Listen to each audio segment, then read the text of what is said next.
भाग्य हर किसी का लिखा होता है, पर उसे कैसे जीना है यह हमारे कर्म तय करते हैं। बहुत समय पहले की बात है। हिमालय के नीचे बसे श्यामपुरी नामक गांव में एक साधु रहते थे। नाम था आचार्य रवन जी। लोग कहते थे कि उनके पास एक ऐसा अद्भुत वरदान है, वह किसी भी व्यक्ति के जीवन की एक झलक देख सकते थे जो आने वाला है। पर वह वरदान का उपयोग बहुत कम करते थे, क्योंकि वह मानते थे भाग्य बदला नहीं जा सकता, पर कर्म से रास्ता जरूर बदला जा सकता है। इसी गांव में एक युवक रहता था, आरव। मेहनती, नेक दिल, पर किस्मत हमेशा साथ नहीं देती। खेत कभी सूख जाते, कभी फसल खराब हो जाती। लोग कहते इसका तो भाग्य ही फूटा है। एक दिन आरव दुखी होकर आचार्य के पास पहुंचा और बोला, गुरुदेव, क्या मेरा भाग्य कभी बदलेगा? क्या मैं जीवन में सुख देख पाऊंगा? आचार्य मुस्कुराए और बोले, अगर भाग्य को जान लोगे तो क्या तुम बदल पाओगे? आरव बोला, कम से कम इतना तो पता चले कि मैं कोशिश जारी रखूं या नहीं। कुछ क्षण चुप रहकर आचार्य ने कहा, ठीक है, तुम्हें सच जानना है तो चलो मेरे साथ। दोनों जंगल की ओर चल पड़े। घना अंधेरा गिर रहा था और रास्ता ऊबड़ खाबड़ था। चलते चलते वे एक पुराने कुएं के पास पहुंचे। आचार्य वहीं रुक गए और बोले, आरव, तुम्हारे जीवन में एक बड़ी दुर्घटना लिखी हुई है। आज से 3 महीने बाद ठीक इसी कुएं में गिरकर मृत्यु होगी।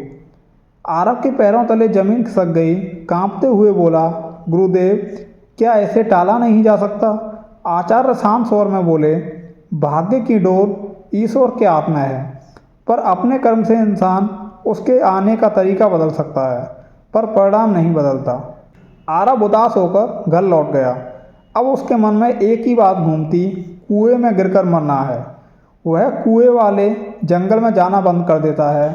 अपनी झोपड़ी से बाहर भी कम निकलता है। दिन बीतते गए। 1 महीने, 2 महीने, फिर 3 महीने पूरे हो गए और आखिर वही दिन आ गया। सुबह होते ही वह डर के मारे घर से बाहर ही नहीं निकला। उसने सोचा, अगर मैं इस गांव की सीमा पर भी नहीं जाऊंगा तो कुएं तक कैसे पहुंचूंगा? दोपहर हुई, शाम हुई, उसे लगा कि शायद मौत टल गई। कुछ आश्वासन होकर वह खाना लेने रसोई में गया। रसोई के पीछे उसकी एक छोटी बगिया थी। सोचते सोचते उसने कदम बढ़ाया और अचानक उसका पैर फिसल गया।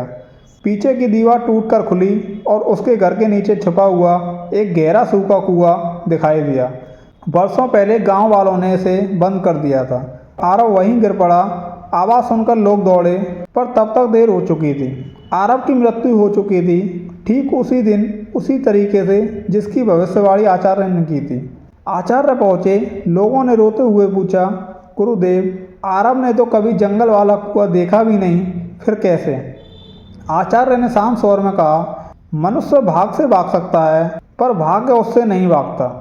आरव की मौत कुएं में गिरकर होनी थी। जंगल हो या घर, कुआं तो कुआं है।